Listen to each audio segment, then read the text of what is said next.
అలాగా connect pressure. So brain పనితీరు ఆగిపోయింది.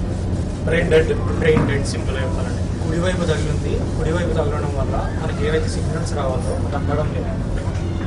గుండె పనితీరు పనిచేయాలన్నా లేకపోతే బాడీలో ఇంకేదైనా పనిచేయాలన్నా మనకి సిగ్నల్స్ బ్రెయిన్ పంపించాలి. సో అది పంపించడం లేదు. ఆయన ఇప్పుడు ప్రస్తుతానికి మెకానికల్ వెంటిలేటర్ మీద ఉన్నాడు. అంటే మనం బయట నుంచి పంపిస్తున్నామండి. దాదాపు డిక్లేర్ చేసే ఆల్మోస్ట్ ఇంకా 99% ఏం లేదు. 1% మనం ప్రయత్నిద్దామని తెచ్చున్నాం. ఆల్రెడీ తెచ్చున్న పరిస్థితిలోనే అరెస్ట్ అయ్యి ఉన్నాం. అప్పుడు సిపిఆర్ చేసి బ్రెయిన్ అరెస్ట్ అయ్యి ఉంది. బ్రెయిన్ పనితీరు లేదు కాబట్టి గుండె పనితీరు ఆగిపోయింది.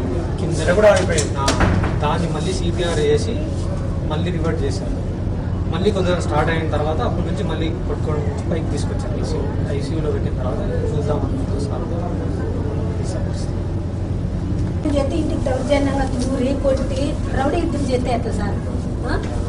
పిల్లలందరినీ కమ్మించి ఇంట్లో ఉండారని కొట్టే పోతే ఆ పాపని ఎత్తుకొని ఊరి పోతున్నాను. దావలో ఉంటారో లేదో రామ్ తీసింది. తీసుకు తప్పించుకొని పోయినాడు.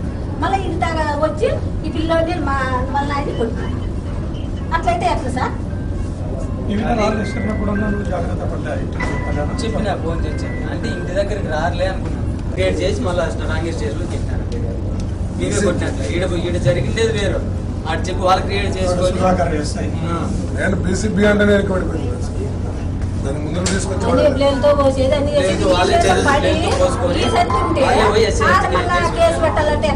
ఇటు జరిగిన నష్టం జరిగింది ఊరికైతే వేరే మాటలైతే అన్నీ కరోనా కొరువులే ఎక్కువ వాళ్ళనే మాట్లాడాలి. మీకు అంత పోవా, మీకు అంత ఏం అవసరం, మా కాళ్ళ కింద బతకలేదు, పైకి రాకూడదు, ఇదే ఉద్దేశం వల్ల అంతే. ఏం లేదు.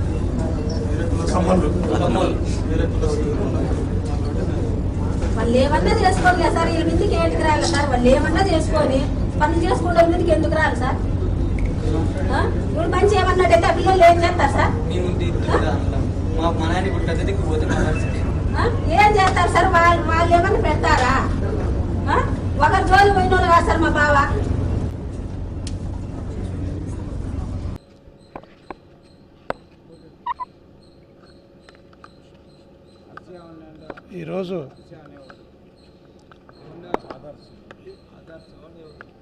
ఈరోజు ప్రజాస్వామ్యము ఖూని కాబడి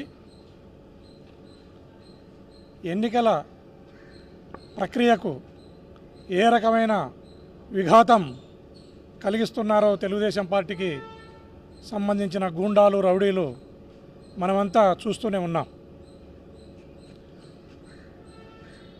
ప్రత్యక్ష ఎన్నికలలో రామగిరి మండలంలో 10 ఎంపీటీసీలుంటే 10లో 9 ఎంపీటీసీలను వైఎస్ఆర్ కాంగ్రెస్ పార్టీ గెలుచుకోవడం జరిగింది. 9 మంది ఎంపీటీసీలు ఉన్న దగ్గర ప్రజాస్వామ్యాన్ని ఖూని చేసి ఎన్నికల ప్రక్రియకు విఘాతం కలిగించి తెలుగుదేశం పార్టీకి సంబంధించిన వ్యక్తులను మండలాధ్యక్షుడిని చేసుకునే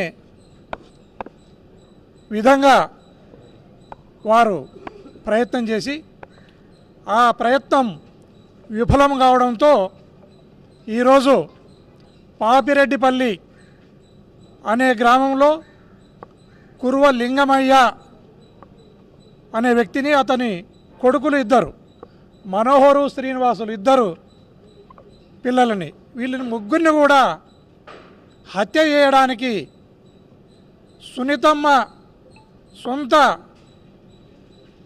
దగ్గరి బంధువు తమ్ముడు,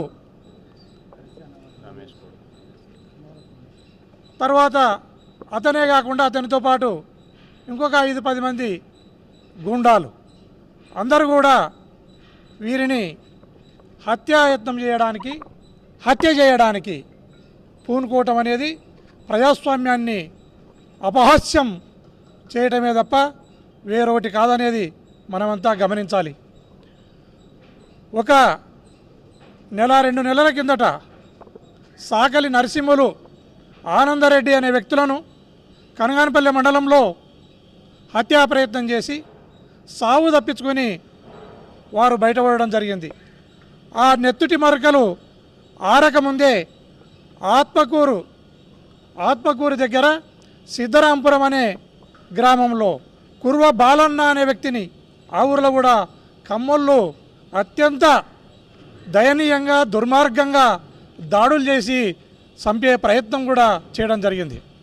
దానిని కూడా మరొకముందే మొన్న ఎన్నిక ఎంపీటీసీ మండలాధ్యక్ష ఎన్నిక జరిగే రోజు కూడా మా మాజీ శాసనసభ్యుడు తోపుదుర్తి ప్రకాష్ రెడ్డి గారు అక్కడికి వెళ్తే అతనిపైన కూడా హత్యా ప్రయత్నం, అందులో భాగంగానే కుర్వ నాగిరెడ్డి పైన కూడా హత్యా ప్రయత్నం చేసి విచక్షణ రహితంగా దాడులు చేయడం జరిగింది.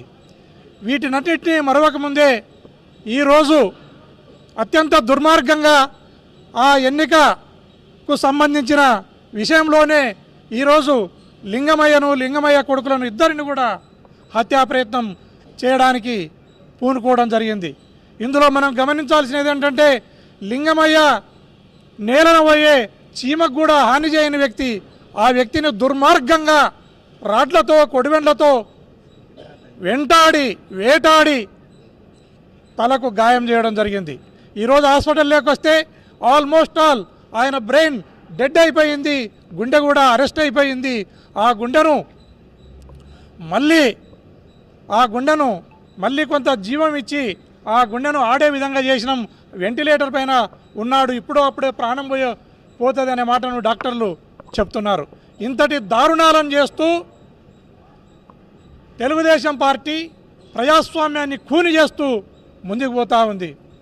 మా శాసనసభ్యుడు పేరూరు డ్యాముకు నీళ్లు తెస్తే ఆ నీళ్లు తెచ్చిన పేరూరు డ్యామును సునీతమ్మ కుమారుడు రక్తంతో దాన్ని ముంచాలని చూస్తున్నారో, రక్తంతో దానిని నింపాలని చూస్తున్నారో నాకు అర్థం కాని పరిస్థితి ఉంది. ఇలాంటి దాడులు చేసుకుంటూ పోవటమే కాకుండా ఎవరైతే బాధితులు ఉన్నారో ఆ బాధితుల మీద కూడా కేసులు కడుతున్నారు దుర్మార్గంగా. పోలీస్ వ్యవస్థ కూడా నేరస్తులకు సపోర్ట్ చేస్తూ ఉంది. వారికి చిన్న గాయాలను చేసి అటెంప్ట్ మర్డర్ కేసులను మా వారిపైన బాధితులపైన వైఎస్ఆర్ కాంగ్రెస్ పార్టీ బాధితులపైనే అటెంప్ట్ మర్డర్ కేసులు కట్టే విధంగా పోలీస్ వ్యవస్థ కూడా ఈ ప్రజాస్వామ్యాన్ని ఖూని చేయడంలో భాగస్వామ్యం అవుతున్నారు. ఇది యావత్ సమాజము సిగ్గుతో తలవంచుకునే పరిస్థితి ఉంది. ఇలాంటి పరిస్థితులు కొనసాగుతూ పోతే ఖచ్చితంగా మరొక రక్త చరిత్రను సృష్టించడానికి శ్రీరామ్ ప్రయత్నం చేస్తే ప్రజలు తిరుగుబాటు చేస్తారు.